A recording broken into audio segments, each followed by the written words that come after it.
What is going on, Jet fans? Matt O'Leary back with another video. Today I want to get into a false narrative I've been seeing about the New York Jets draft, more specifically after the news came out yesterday on Jordan Travis. If you missed it, we talked about it yesterday, but Jordan Travis retired from the NFL. We have a whole video covering that and talking about, how it's a sad, unfortunate story due to the injury in 2023 that he sustained in college. He will not be able to play football anymore. And as I said in the video, I feel for the kid. That's horrible. It's awful. But something I've been seeing online now is that the Jets made this massive mistake. They knew Jordan Travis couldn't play, and they should have drafted a quarterback. And my question to you is just simply, why? Why does Jordan Travis's health have anything to do with whether the Jets were deciding to or not to draft a quarterback? It was very obvious to me that this plan in 2025 is to see if Justin Fields is the answer or not. I'm not coming on here and definitively saying one way or the other if he is or isn't. That's not fair. You can't do that before he actually plays a snap for the New York Jets. And again, we could debate whether that's a smart idea, whether he's going to do it or it's a bad idea and he's going to stink this year. Like, wherever you fall on the Justin Fields scale, whatever, right? But the reality is that that's their plan. They're seeing if Justin Fields is their answer or not. If he is the answer, we'll go through both scenarios here. If he is the answer, was Jordan Travis or whoever your quarterback 3 is going to play this year for the New York Jets? No. Your answer is no. And if things don't go well for Justin Fields, I hope they do, because it would just make life significantly easier if they find this diamond in the rough quarterback like, Baker Mayfield in Tampa Bay, or what Sam Darnold or Geno Smith has done with their late resurgence. Like, that makes life easier for the Jets. But if for whatever reason the Jets, let's say they start 3-4 on the season, they're playing good defense, they're running the ball well, but Justin Fields just stinks. Well, at that point, you have a legitimate backup quarterback that you can go to in Tyrod Taylor and say, all right, Tyler, can you get us home the last 10 games here and maybe have a shot at ending the playoff drought? And then all right, well, Tyrod's not our long-term answer, and whatever happens over those final 10 games, you're going to go to the 2026 NFL draft and try to find your guy at that point. I guess really the only scenario where I think it makes sense is if, I don't know, they started like 4-9. They were really bad. Then would they have pivoted to Jordan Travis or a young quarterback 3 over the final 5 or 6 games? But let's be honest here, folks.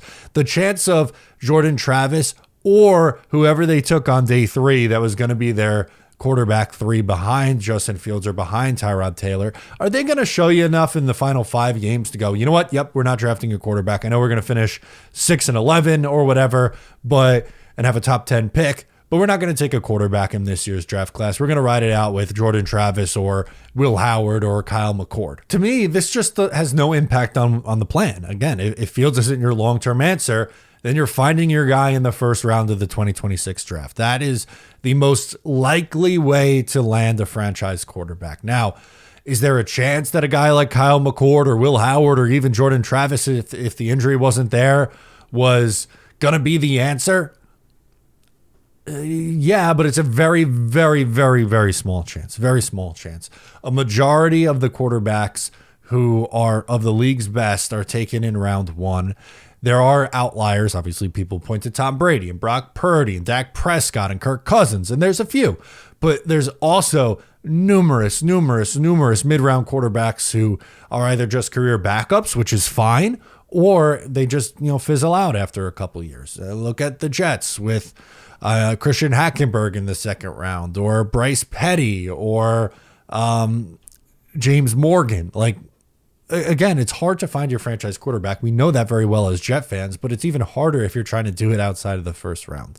Now, I get where people are going to go, well, what about Shedeur Sanders? He was someone who was at one point talked about a top pick in the NFL draft. He ends up going on day 3, doesn't get taken in the first, second, third, hell, even 4th round. They got all the way to round 5. Doesn't Shedeur have a higher ceiling? And okay, we can open that can of worms for a second, but while the talent might be there, are the Jets, after having a very quiet offseason and moving on from a very polarizing player in Aaron Rodgers that drew a lot of attention, are they going to then want to get in bed with Shedeur Sanders? And what, fair or not, comes along with him because he's Deion Sanders' son, and the kind of pressure that it would be for Shedeur in New York, things start going poorly. The Jets start 1-2 and Justin Fields has a rough game, but people calling for Shedeur Sanders to come in.